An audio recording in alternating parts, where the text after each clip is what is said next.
আপনার ভালো দেখতে পারেন না, এরকম বহু লোক আছে না? এই হিংসা করলে অনেক সময় বদনজর লাগে, বদনজর। আপনার ভালো কিছু হতে আরেকজনের জ্বালা পড়া শুরু হয়েছে, এর কারণে অনেক সময় মানুষ ক্ষতিগ্রস্ত হয়। বহুবার এই সূরা পড়ে তৎক্ষণাৎ একেবারে পড়ার সাথে সাথে আমি কার্যকরিতা আমার এই চোখে বহুবার দেখেছি। আলহামদুলিল্লাহ। নবী সাল্লাল্লাহু আলাইহি ওয়াসাল্লাম এক সাহাবীকে বলেছেন, তুমি কি জানো আজকে রাতে যে দুইটা সূরা আমার প্রতি নাজিল হয়েছে, যে আয়াতগুলো নাজিল হয়েছে, এইরকম আয়াত কোরআনে আরেকটা নাজিল হয় নাই।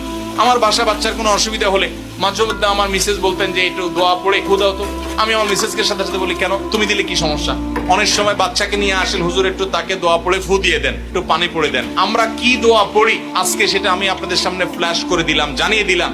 আপনার যদি কোনো বিপদ হয়, আজকে অনেক ভাই প্রশ্নে লিখেছেন, অনেক সময় মানুষ বলে, ভাই আমার বাচ্চাটার এই সমস্যা, আমার ওই ওয়াইফের এই সমস্যা, আমার স্বামীর এই সমস্যা, আমার এই সমস্যা। আমরা আল্লাহর কাছে আশ্রয় চাইতে জানি না। আজকে শিখে যান, এই দুইটা সূরা নাজিল হওয়ার যে প্রেক্ষাপট, সেই ঘটনা শুনলে আমাদের ঈমান আরো বেড়ে যাবে ইনশাআল্লাহ। নবী সাল্লাল্লাহু আলাইহি ওয়াসাল্লাম একবার অসুস্থ হয়ে পড়েছেন এবং অসুস্থতাটা এত মারাত্মক ছিল যে আম্মা জান আয়েশা রাদিয়াল্লাহু আনহা বলেছেন, অনেক কাজ তিনি করেন নাই, অথচ তিনি বলতেন তিনি করেছেন, মানে তার মনে হতো তিনি করেছেন। আবার অনেক কাজ তিনি করেছেন, তিনি ভুলে যেতেন। মানে এরকম একটা অবস্থা তার তৈরি হয়েছে যে স্বাভাবিক না অস্বাভাবিক, আমাদের অনেকের হয়।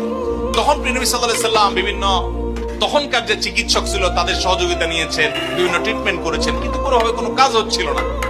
আল্লাহ রাব্বুল আলামিন তার নবী সাল্লাল্লাহু আলাইহি ওয়াসাল্লামের চিকিৎসার জন্য দুইজন ফেরেশতা পাঠিয়েছেন। তাদের একজন ফেরেশতা নবী সাল্লাল্লাহু আলাইহি ওয়াসাল্লাম স্বপ্নে দেখছেন যে একজন ফেরেশতা তার মাথার কাছে এসে দাঁড়িয়েছে নবী সাল্লাল্লাহু আলাইহি ওয়াসাল্লামের, আরেকজন ফেরেশতা নবী করিম সাল্লাল্লাহু আলাইহি ওয়াসাল্লামের পায়ের কাছে এসে দাঁড়িয়েছে। মাথার কাছে যে ফেরেশতা দাঁড়িয়েছেন, ওই ফেরেশতা পায়ের কাছে থাকা ফেরেশতাকে জিজ্ঞাসা করছিলেন যে এই লোকটার কি হয়েছে, অর্থাৎ নবী সাল্লাল্লাহু আলাইহি ওয়াসাল্লামের কি হয়েছে। তখন পায়ের কাছে থাকা ফেরেশতা, খুব মনোযোগ সহকারে শুনেন, পায়ের কাছে যে ফেরেশতা দাঁড়ায় ছিলেন উনি বলতেছেন, ওনাকে, অর্থাৎ আমাদের নবী সাল্লাল্লাহু আলাইহি ওয়াসাল্লামের কথা বলছেন, ওনাকে জাদু করেছে। পায়ের কাছে থাকা ফেরেশতা এটা বলার পর মাথার কাছে থাকা ফেরেশতা আবার জিজ্ঞাসা করলেন, কে জাদু করেছে? পায়ের কাছে থাকা ফেরেশতা তার নামও বলেছে, লাবিদ ইবনে আসাম নামে এক ইহুদি, উপর দিয়া মুনাফিক মুসলমান সাজছে, আসলে সে ইহুদি, সে জাদু করছে নবী সাল্লাল্লাহু আলাইহি ওয়াসাল্লাম।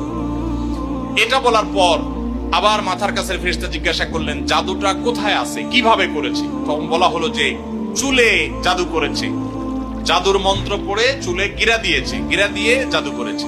এরপর আবার মাথার কাছে ফেরেশতা জিজ্ঞাসা করলেন, জাদুটা কোথায়, জাদুর সেই সুতাটা, সেই ইয়েটা কোথায় রাখা আছে? তখন পায়ের কাছে থাকা ফেরেশতা, এগুলো আল্লাহর পক্ষ থেকে ওহী নিয়ে আসছেন, ওনারা জানেন, আল্লাহ ওহীর মাধ্যমে তাদের জানিয়েছেন। তো তারা বললেন যে, তিনি বললেন যে সেটা অমুক কূপের